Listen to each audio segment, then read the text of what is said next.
namanya syubhat orang-orang yang melakukan syirik, membela syirik. Jadi inti dari buku ini sebenarnya disebutkan syubhat mereka lalu dibantah. Syubhat mereka bantah, satu syubhat dibantah, dua syubhat bantah, begitu. Nah, Syekh di sini belum menyebutkan syubhat yang mereka sebutkan. Beliau masih memberikan mukaddimah, pendahuluan, supaya kita paham apa yang menjadi pembahasan dalam kitab ini. Karena kalau tanpa mukaddimah kita bingung, tiba-tiba kok ini mereka berkata begini, dibantah begini. Maksudnya apa? Mereka kenapa begitu? Nah, gitu kan? Maka perlu mukaddimah supaya kita paham apa yang jadi pembicaraan dalam buku ini, dan bagaimana kok bisa timbul syubhat, dan bagaimana cara membantahnya. Kalau kita benar-benar paham, ayo ikhwah, kitab ini udah Masya Allah, udah luar biasa. Kita bisa meruntuhkan syubhat para pelaku syirik, orang yang membela kemusyrikan di berbagai masa, di berbagai tempat dan zaman. Karena syubhat mereka dari zaman dahulu sama zaman sekarang sama, tidak jauh beda, ya, tidak jauh beda. Maka kita penting memahami kitab ini supaya kita paham. Pertama, mengamalkan untuk diri kita. Lalu kedua, menyampaikan kepada orang terdekat dengan kita supaya punya bekal. Karena orang yang melakukan syirik, membela syirik, mendakwakan syirik, mereka juga punya argumen, punya dalil. Jadi jangan dikira mereka punya dalil, mereka juga punya dalil, tapi dalil mereka, argumen mereka lebih lemah daripada sarang laba-laba. Ya, maksudnya apa? Rapuh sekali sebenarnya. Karena Al-Quran Allah turunkan untuk menghancurkan syirik. Maka bagaimana bisa mereka menggunakan ayat Al-Quran untuk melegalkan syirik? Makanya syubhat mereka sebenarnya lemah, ya, mudah diruntuhkan. Cuma walaupun begitu, kita tetap perlu belajar. Karena kalau tanpa belajar, ya tetap aja kita jadi mudah dipermainkan oleh mereka, ya. Ya, jadi begitu ya. Jadi kita masih di mukaddimah. Jadi kemarin kita sampai perkataan penulis, dan engkau tahu bahwasanya pengakuan mereka tentang tauhid rububiyah tidak menyebabkan mereka masuk dalam Islam. Engkau tahu bahwasanya pengakuan mereka ini siapa? Orang-orang musyrik di zaman Nabi, ya. Pengakuan musyrikin Quraisy, Abu Talib, Abu Lahab, Al-Walid bin Al-Mughirah, Abu Jahal, pengakuan mereka tentang tauhid rububiyah, bahwa Allah lah pencipta, penguasa, pengatur alam semesta, yang seperti ini, pengakuan seperti ini tidak menyebabkan mereka masuk Islam. Dan engkau tahu juga, kata Syekh, bahwa mereka menghadap para malaikat, para nabi, para wali, itu tujuannya untuk mendapatkan syafaat mereka dan supaya dekat kepada Allah. Engkau tahu bahwasanya yang demikian itu menyebabkan halalnya darah mereka dan harta mereka. Jadi ketika mereka beribadah kepada para nabi wali dalam rangka mencari syafaat dari mereka atau supaya dekat kepada Allah dengan perbuatan tersebut, itu justru menyebabkan darah mereka halal, harta mereka halal, ya.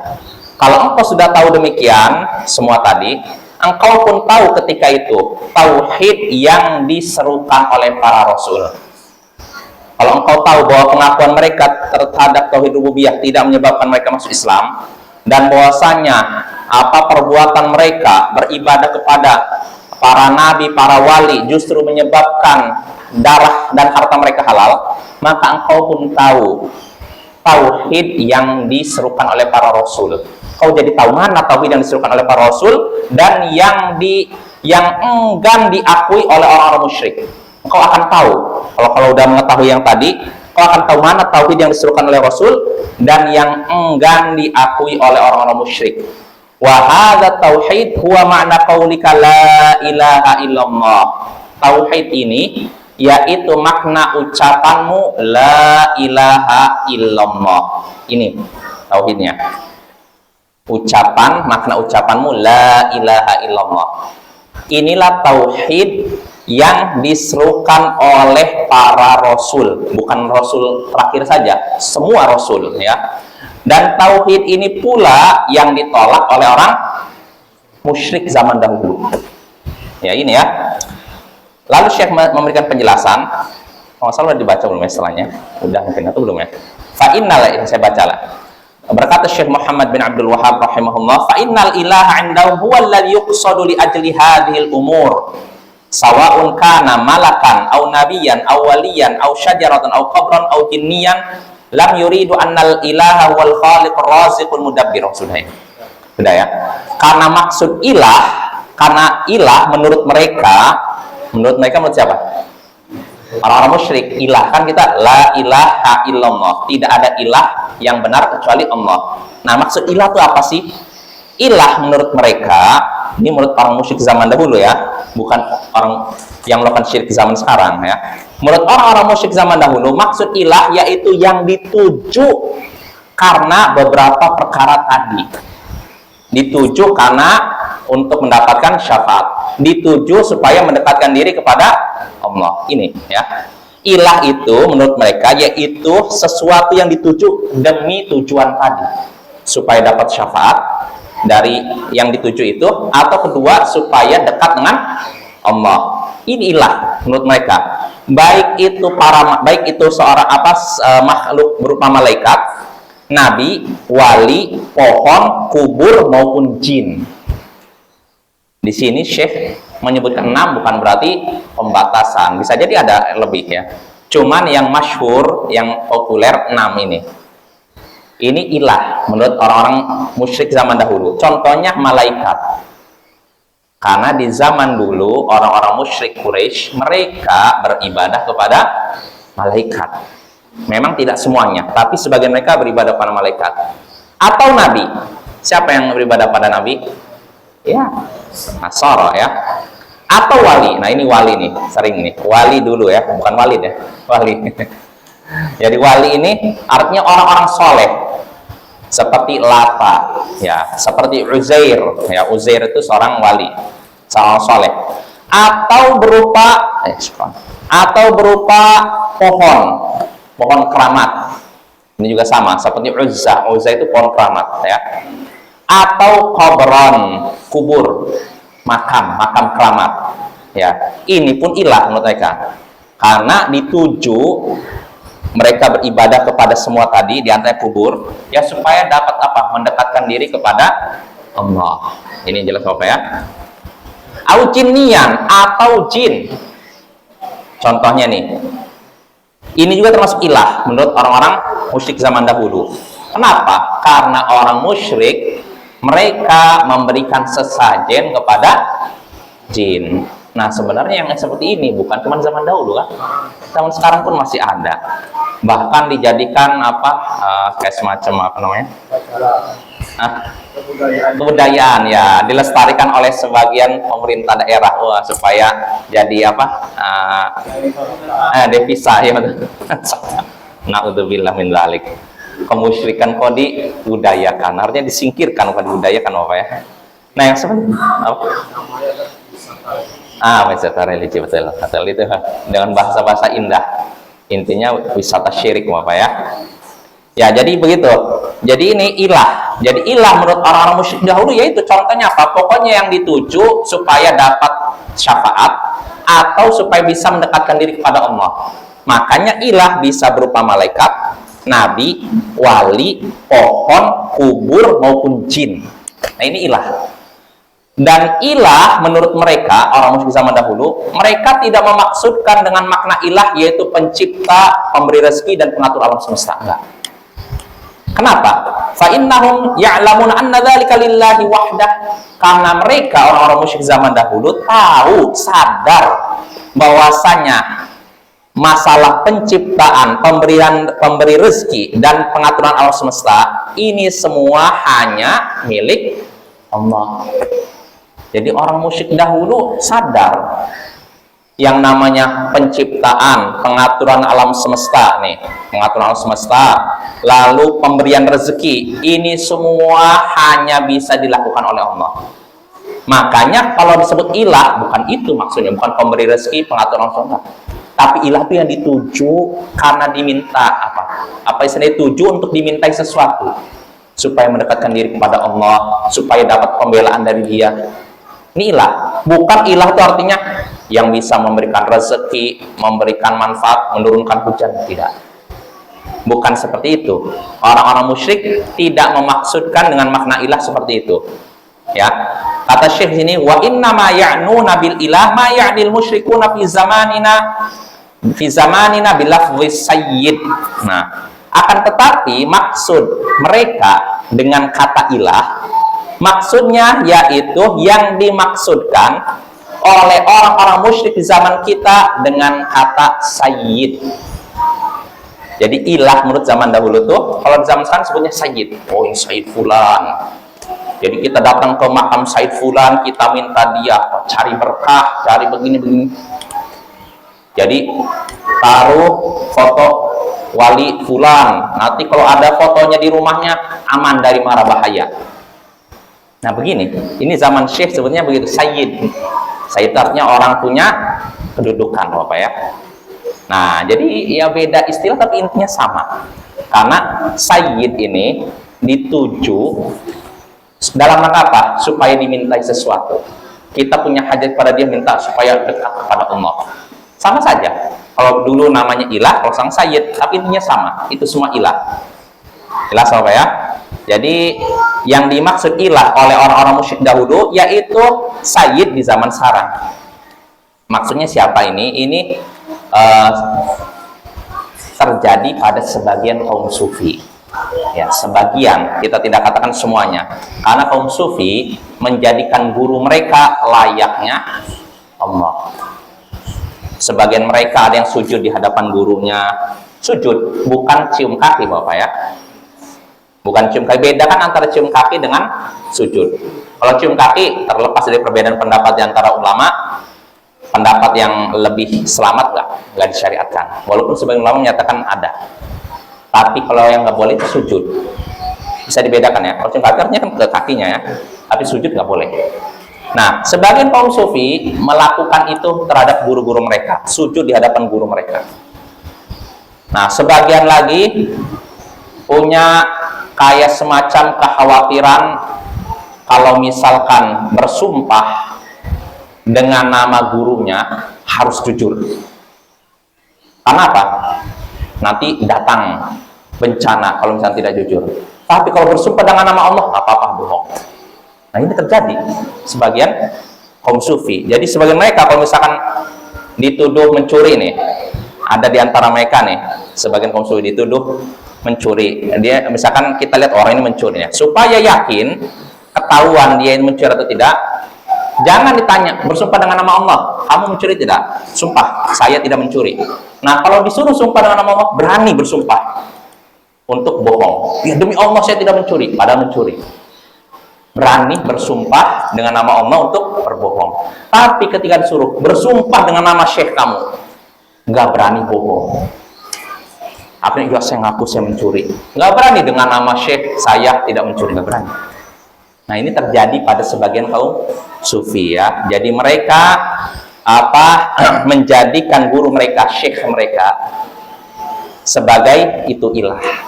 Ya, ini tidak semuanya. Sekali lagi jangan kita mengatakan semua sufi seperti itu, enggak. Sebagian ya, yang ekstrimnya menganggap guru mereka udah seperti Allah, dimintai pertolongan, berdoa dari jarak jauh. Kenapa mereka bisa demikian? Karena guru mereka sendiri yang mengajarkan. Jadi murid itu nggak mungkin tiba-tiba begitu tanpa didikan dari gurunya, ya nggak? Atau tidak? Ya rata-rata murid bisa gitu karena gurunya ngajarkan, supaya fanatik buta kepada gurunya sampai meyakini seperti itu, macam-macam ya. Sampai di antara mereka ada yang menyatakan, kalau kamu pergi jauh mengalami bahaya, panggillah namaku. Panggillah namaku, bukan panggilan nama Allah. Jadi kalau kamu pergi jauh mengalami bahaya, panggillah namaku. Jadi bukan panggilan nama Allah, panggilan namaku. Berarti ini kan udah menyamakan dirinya dengan Allah. Ya, ini Bapak ya. Nah, karena gurunya ngajarkan demikian, kira-kira muridnya mengamalkan nggak? Mengamalkan. Ya, maka naudzubillah min dzalik, dosa mereka ini lebih parah nanti. Karena apa? Makin banyak yang mengikuti istilahnya arahan mereka, bosnya ngalir terus sampai Gak ada batasannya, makin banyak dosanya. Naudzubillah min dzalik. Makanya Bapak, tobat bagi orang yang seperti itu nggak cukup saya tobat selesai, nggak, harus diumumkan di hadapan. Oh, dulu saya pernah mengajarkan kepada murid saya begini, itu salah, selesai. Kalau udah diumumkan, udah selesai. Tapi kalau sembunyi-sembunyi nggak bisa. Karena apa? Nanti kalau sembunyi-sembunyi dia tobat, tinggalkan. Tapi tidak diumumkan, nanti orang yang diajarkan masih mengamalkan. Dan itu tidak cukup, ya, taubat sebenarnya tidak cukup, ya. Dalilnya apa? Dalam surat Al-Baqarah Allah menyebutkan illal ladzina tabu wa aslahu wa bayyanu. Allah menyebutkan di antara orang-orang yang dilaknat oleh Allah, yaitu orang-orang yang menyembunyikan ilmu yang sudah Allah turunkan. Jadi setelah itu Allah memberikan pengecualian, kecuali orang-orang yang taubat, mengadakan perbaikan dan menjelaskan. Menjelaskan apa? Menjelaskan kesalahan dia, menjelaskan apa yang selama ini dia tutup. Dia tahu kebenaran, dia tutup. Nanti kalau tobat, nggak cukup. Saya tobat lah, sembunyi-sembunyi nggak. Diumumkan dulu, saya pernah begini, saya yang benar seperti ini. Dulu saya pernah mengajarkan yang ini salah. Diumumkan, tidak boleh disembunyikan. Nah, ya kita kembali lagi. Jadi maksud ilah, la ilaha illallah, tidak ada ilah yang benar kecuali Allah. Maksud ilah menurut orang-orang musyrik dahulu sama dengan makna sayyid menurut orang-orang yang melakukan syirik di zaman sekarang. Ya.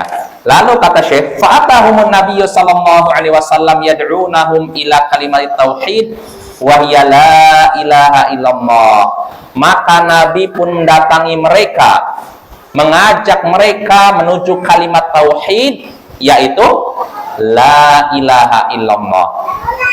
Nah, Nabi datang kepada kaum yang tadi sekali lagi mereka meyakini Allah lah pencipta, penguasa dan pengatur alam semesta. Tapi mereka ibadahnya kepada berhala-berhala dan juga kepada Allah. Maka Nabi pun datang kepada mereka mengajak pada kalimat tauhid, yaitu la ilaha illallah. Tidak ada yang berhak disembah kecuali Allah. Wal muradu min hadhil kalimah, kata Syekh, maknaha la mujarradu lafdhiha. Maksud dari kalimat ini, kalimat apa itu? La ilaha illallah. Maksudnya yaitu maknanya, bukan cuma mengucapkannya. Maksudnya apa? Yang diinginkan itu mempraktekkan maknanya, bukan sekedar mengucapkannya. Kenapa Syekh perlu menyebutkan ini? Karena ada sebagian orang yang ngaku muslim berkata, ucapan la ilaha illallah itu udah menyelamatkan dari neraka selama-lamanya. Walaupun dia tidak paham maknanya. Walaupun tindak tanduknya bertentangan dengan apa yang dia ucapkan. Nah, ini Bapak, ini hati-hati nih. Ada orang-orang model gini. Jadi mereka meyakini iman itu cuma di lisan, nggak perlu diyakini, apalagi diamalkan oleh anggota badan. Nah, ini tentu saja keyakinan yang batil, super batil, ya. Karena iman menurut Ahlus Sunnah wal Jamaah adalah ini, keyakinan, ucapan lisan lalu amalan anggota badan. Sedangkan yang menyatakan iman cuma pengakuan lisan, ini sekte Karomiyah. Karomiyah berpendapat kalau seorang sudah mengakui dengan lisannya tidak ada yang berhak disembah kecuali Allah, Muhammad adalah Rasulullah, dia seorang mukmin yang sempurna imannya. Walaupun misalkan tindak tanduknya bertentangan dengan apa yang dia ucapkan, bahkan walaupun hatinya mengingkari apa yang dia ucapkan. Karena la ilaha illallah, tidak ada yang berhak disembah kecuali Allah. Artinya saya tidak boleh beribadah pada selain Allah. Tapi dalam hatinya boleh beribadah pada selain Allah. Kalau menurut Karomiyah, dia seorang mukmin, sempurna imannya. Nah, ini batil Bapak, ya. Maka iman bukan cuma ini, tapi ini dan anggota badan. Amalan anggota badan, ya. Ini perlu kita ketahui. Jadi Syekh menyatakan yang dimaksud dengan kalimat tadi la ilaha illallah itu maknanya, mempraktekkan maknanya, bukan semata-mata mengucapkannya. Karena kalau sekedar mengucapkannya, orang-orang munafik di zaman Nabi juga ucapannya, iya nggak? Ya tidak. Abdullah bin Ubay, kan beberapa orang kan kayak gitu kan. Tapi apakah mereka selamat di akhirat? Tidak. Mereka nanti dipanggang di neraka, dibakar di neraka, paling bawah. Ya, jadi di sini penting kita mengetahui makna la ilaha illallah, bukan cuma diucapkan, tapi dipahami maknanya apa. Setelah dipahami, nggak cukup cuma dipahami, setelah itu diapakan? Diamalkan, dipraktekkan. Lalu kata Syekh sini, ini pembahasan penting. Wal kuffarul juhal ya'lamuna anna muradan nabiy sallallahu alaihi wasallam bihadhil kalimah wa ifradullahi ta'ala bita'alluqi bihi wal kufru bima yu'badu min dunihi wal bara'atu minhu. Orang-orang kafir yang jahil, jahilannya apa? Bodoh, yaitu orang kafir zaman dahulu ya. Orang-orang kafir zaman dahulu yang bodoh bukan orang yang berilmunya. Karena orang kafir kan bertingkat Bapak ya. Iya tidak? Ada yang awamnya super bodoh dan ada yang berilmu. Tokoh agamanya gitulah. Nah, orang-orang kafir yang jahil tahu bahwa maksud Nabi dengan kalimat tadi, kalimat apa? La ilallah, ya, la ilaha illallah. Orang-orang kafir yang bodoh tahu bahwa maksud Nabi dengan kalimat tadi yaitu mengesahkan Allah dengan bergantung kepadanya, bergantung sepenuhnya kepadanya dan mengingkari segala yang disembah selainnya dan berlepas diri darinya. Ini orang-orang kafir tahu. Orang-orang musyrik zaman dahulu, Abu Jahal, Abu Lahab, Al-Walid bin Al-Mughirah, tokoh musyrikin Quraisy, semua tahu maksud Nabi ketika nyuruh umatnya ucapkan la ilaha illallah tuflihu, kalian akan beruntung. Ini maksudnya apa? Artinya mengesahkan Allah dengan bergantung padanya. Artinya kalian bergantung hanya kepada Allah.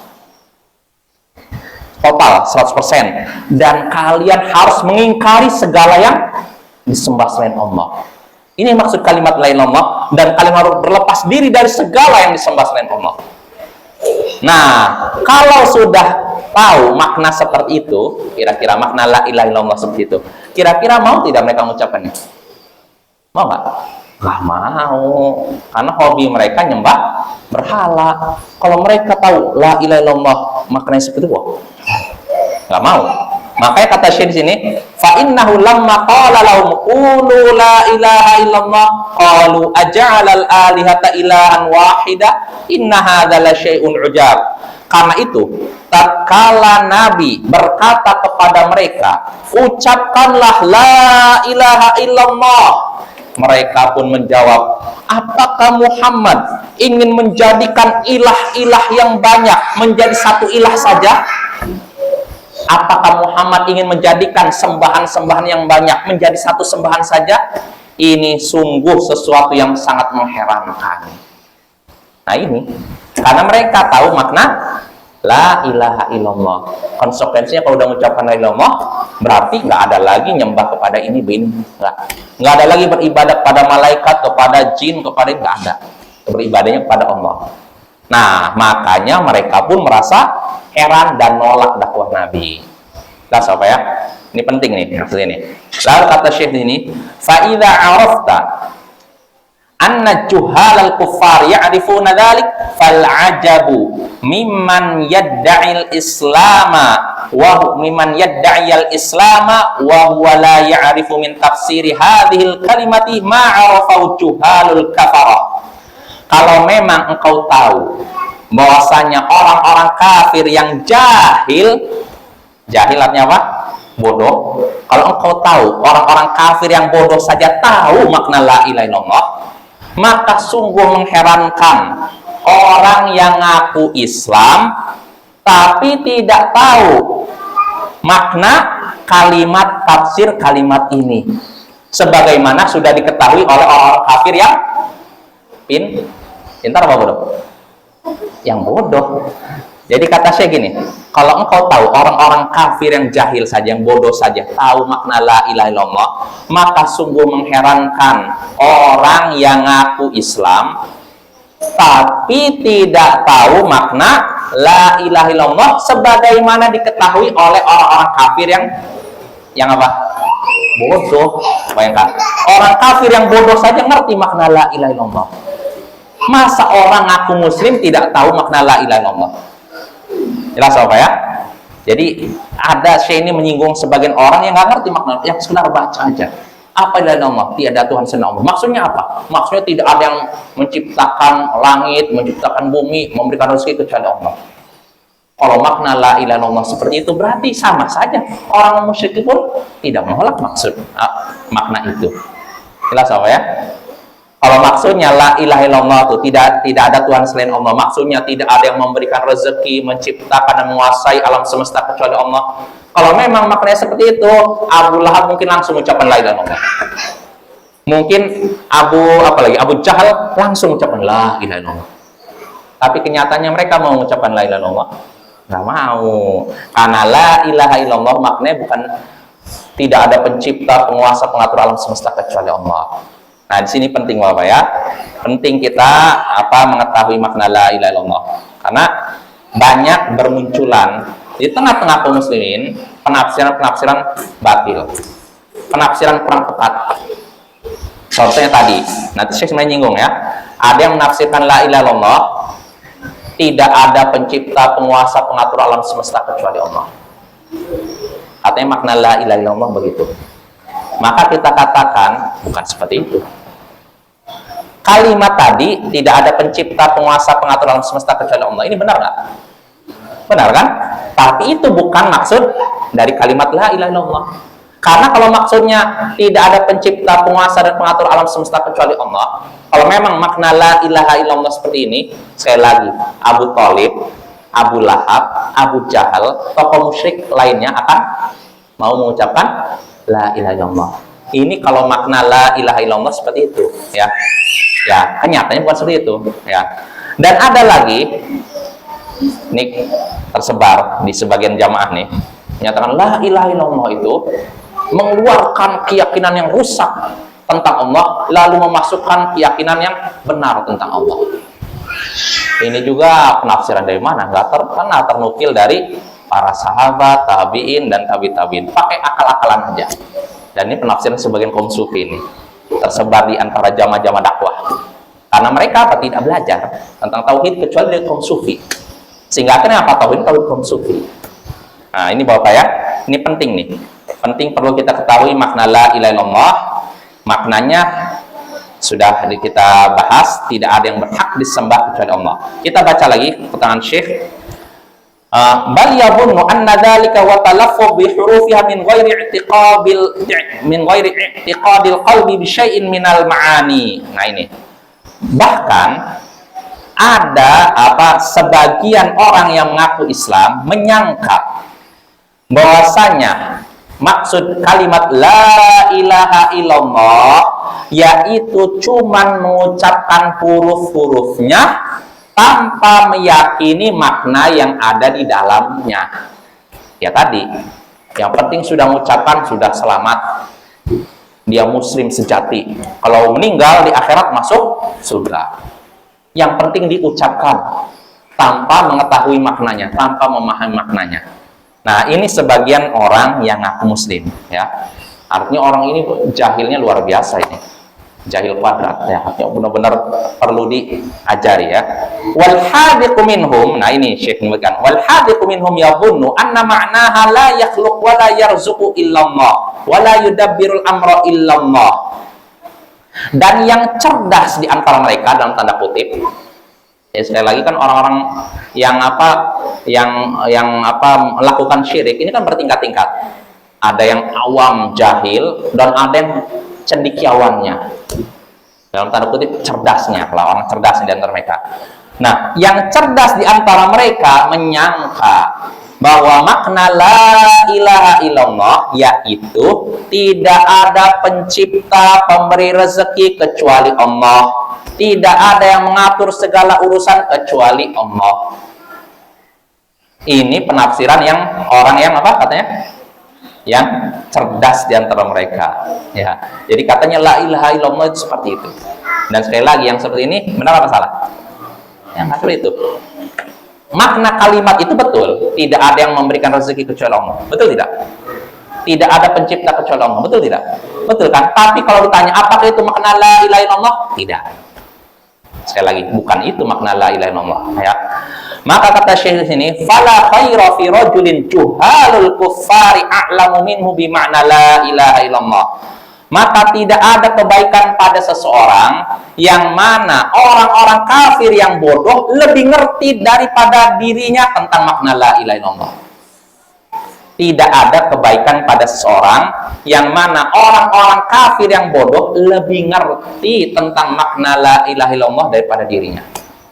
Artinya kalau ada orang nih ngaku muslim tapi nggak ngerti makna la ilaha illallah, berarti orang ini nggak ada kebaikan sama sekali.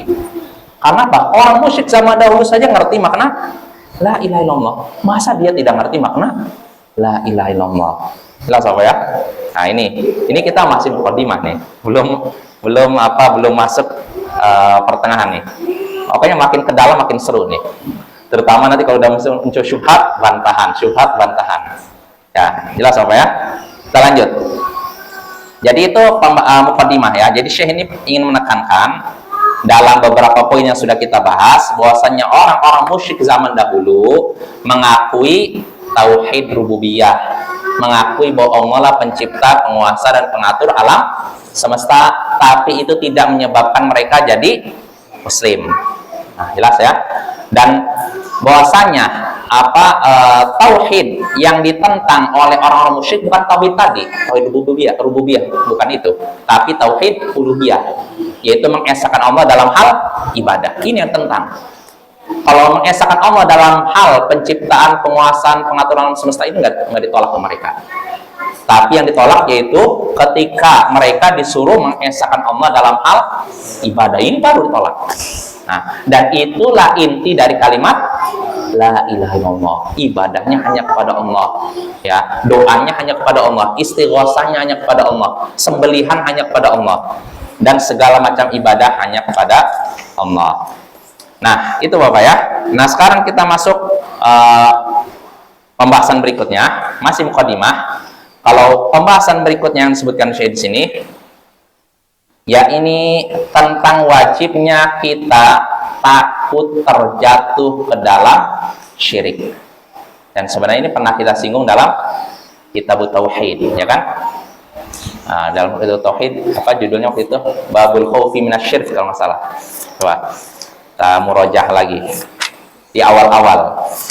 Jadi kita ini wajib takut kepada syirik, khawatir terjatuh ke dalam syirik.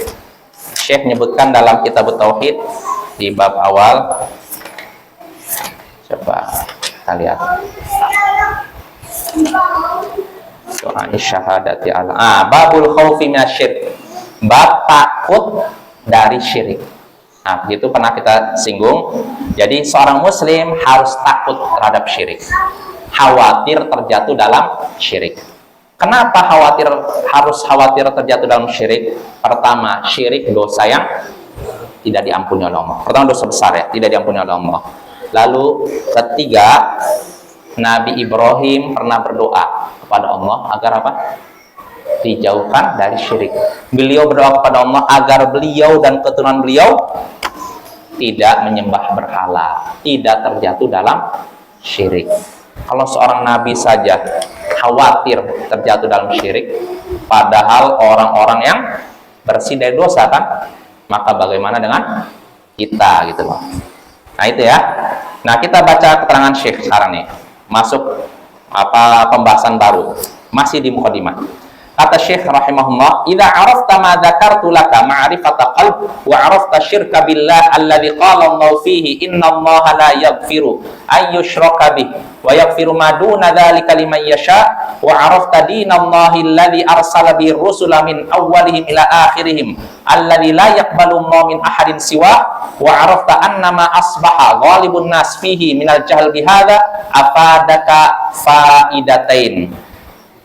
Kata Syekh, jika engkau tahu apa yang sudah kusebutkan kepadamu dengan pengetahuan hati, artinya gini, kalau engkau sudah tahu dengan benar-benar yakin dalam hatimu, dan engkau tahu syirik, penyekutuan terhadap Allah yang sudah Allah sebutkan dalam Al-Quran, sesungguhnya Allah tidak mengampuni dosa syirik dan mengampuni dosa selain syirik bagi siapa yang dia kendaki.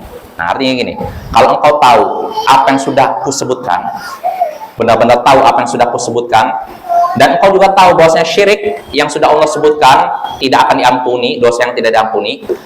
Dan engkau pun tahu agama Allah yang Allah utus dengannya para rasul dari sejak dulu sampai akhirnya, yang tidak akan diterima oleh Allah selain itu, artinya agama Islam, agama Tauhid. Jadi kalau engkau tahu apa yang sudah aku sebutkan tadi tentang pembahasan tadi, dan engkau juga tahu bahwasanya syirik dosa yang tidak diampuni, dan engkau juga tahu bahwasanya Allah sudah mengutus Rasulnya membawa ajaran yang tidak akan diterima selainnya, itu tauhid. Dan engkau pun tahu apa yang terjadi pada keumuman manusia berupa kebodohan akan ini. Artinya Syekh menyebutkan di zaman beliau orang-orang rata-rata jahil, tidak ngerti tentang tauhid ini. Nah, kalau engkau tahu apa yang sudah aku sebutkan tadi, dan engkau juga tahu syirik adalah dosa yang tidak diampuni, engkau juga tahu apa ajaran para rasul yang dibawa oleh para rasul dari sejak dulu sampai akhir, dan engkau juga tahu keadaan keumuman orang berupa jahil akan demikian, maka semua ini memberimu dua faedah. Jadi kalau kita tahu nih, kalau penjelasan tadi nih, tahu bahaya syirik, tahu inti ajaran para rasul, tahu keadaan keumuman kaum muslimin, bagaimana mereka jahil akan tauhid, maka yang seperti ini memberimu dua faedah. Apa faedahnya? Al-ula al-farahu bi fadlillahi wa rahmatih. Pertama, engkau pun akan bergembira dengan karunia Allah dan rahmat darinya. Artinya apa? Bergembiralah karena Allah sudah menyelamatkanmu dari syirik. Bergembiralah karena karunia Allah. Artinya kita harus bersyukur, Bapak. Kita udah ngerti masalah gini aja, alhamdulillah. Sebagian orang nggak ngerti masalah ini. Makanya masalah tauhid ini masalah berharga, Bapak. Ilmu nih dinilai berharga atau tidaknya dilihat dari tema pembahasannya. Jelas? Makin penting pembahasannya berarti ilmunya makin penting. Tapi makin remeh pembahasannya berarti makin remeh ilmunya. Jelas ya? Makanya ilmu tauhid adalah ilmu yang paling istimewa. Karena pembahasannya istimewa. Tapi ilmu lain, ilmu kalam, filsafat, ilmu remeh. Karena yang dibahas remeh. Jelas apa ya? Nah ini. Jadi kalau kita sudah tahu bagaimana penafsiran tentang tauhid yang sudah dibahas, bahaya syirik seperti apa inti ajaran para rasul, dan juga keadaan orang-orang di zaman beliau dan zaman sekarang, bagaimana mereka jauh dari tauhid, maka yang seperti ini memberimu dua faedah. Pertama, bergembira karena karunia Allah dan rahmat darinya. Karena Allah Ta'ala sebagaimana Allah berfirman, qul bi fadlillahi wa bi rahmatihi fabidzalika falyafrahu huwa khairum mimma yajma'un. Katakanlah sebagaimana Allah berfirman, katakanlah wahai Rasul, hendaknya dengan karena karunia Allah dan rahmat darinya, hendaknya mereka bergembira. Karena karunia Allah dan rahmatnya, hendaknya mereka bergembira, karena itu lebih baik daripada apa yang mereka kumpulkan. Artinya Bapak, ketika kita ngerti tauhid, ini lebih berharga daripada kita diberikan seluruh isi dunia. Kita punya jabatan tinggi, harta berlimpah, tapi nggak ngerti tauhid, ini udah nggak ada artinya hidup. Maka ketika kita sudah mengenal tauhid, itu suatu aset yang berharga, nggak bisa dinilai dengan dunia. Makanya di sini kata Syekh, kalau kita udah tahu bagaimana keadaan kaum muslimin jauh dari tauhid, syirik itu dosa besar, dan bagaimana inti ajaran para rasul ditinggalkan oleh sebagian masyarakat, bahkan kebanyakan masyarakat, yang seperti ini mendorong kita untuk bergembira dengan karunia Allah. Artinya kita bersyukur, ya, bersyukur ya Allah, alhamdulillah Engkau sudah memberikan nikmat kepadaku sehingga aku tidak terjatuh dalam perbuatan yang mereka lakukan. Nah, ini pertama. Yang kedua, wa'afadaka aidan, dan ini juga memberimu faidah, yakni al-khaufal azim, ketakutan yang besar. Pertama tadi apa? Memberikan faidah apa? Gembira, ya kan? Tapi di sisi lain ini juga memberimu apa? Was-was. Apa? Fa innaka idza arafta annal insan yakfuru bi kalimatin yukhrijuha min lisani wa qad yaquluha wa huwa jahil fala yu'dzar bil jahl wa qad yaquluha wa huwa yadhunnu annaha tuqarribu ila Allah ta'ala kama kana yaf'al kuffar. Nah, jadi gini. Pertama, engkau kalau udah tahu keadaan umat jauh dari tauhid, pertama bergembira dengan karunia Allah, kedua takut, benar-benar takut. Kenapa? Karena sungguhnya jika engkau tahu ada orang yang bisa kafir dengan kalimat yang dia keluarkan dari lisannya, padahal bisa jadi dia mengucapkannya dalam keadaan jahil dan tidak ada alasan orang melakukan itu dengan alasan jahil, bodoh lah. Dan dia juga bisa jadi mengucapkannya dalam keadaan menyangka ucapan itu mendekatkan dirinya kepada Allah, sebagaimana yang dilakukan oleh orang-orang kafir.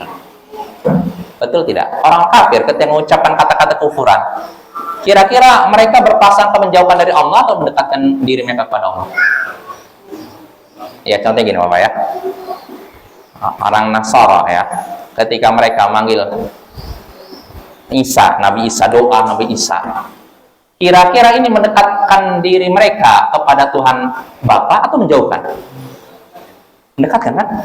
Padahal Allah ridho tidak? Nah, lihat tuh. Nah, kita harus hati itu, harus khawatir. Karena apa, bisa jadi ada orang yang melakukan syirik, menyangka dirinya dekat dengan Allah. Dengan berbuat syirik dia makin dekat dengan Allah. Padahal, nah ini pentingnya masalah tauhid. Pertama, kalau kita lihat kondisi umat jauh dari tauhid, pertama kita gembira, Allah, bersyukur pada Allah. Terus kedua juga was-was, takut. Karena apa? Bisa jadi ada orang yang mengucapkan kata-kata kafir, kata-kata syirik, dalam keadaan tidak tahu itu syirik. Bahkan sebagian ada yang mengucapkan kata-kata kafir, kata-kata syirik, menyangka dirinya sedang dekat dengan Allah. Padahal dia sudah jauh dari Allah, bahkan dimurkai oleh Allah. Jelas ya? Nah, ini penting nih, seperti ini. Di sini syaratnya menanamkan kita untuk bersyukur dan waspada. Ya, mungkin sampai sini ya, sudah habis ya. Insyaallah pada pertemuan berikutnya kita lanjutkan, karena pembahasan masih panjang Bapak ya. Insyaallah pada pertemuan berikutnya kita lanjutkan, masih mukadimah, sampai nanti mungkin kita masuk inti dari bab ini, baru mungkin lebih seru lagi Bapak ya. Ya, subhanakallahumma bihamdik, asyhadu an la ilaha illa anta, astaghfiruka wa atubu ilaik. Assalamualaikum warahmatullahi wabarakatuh.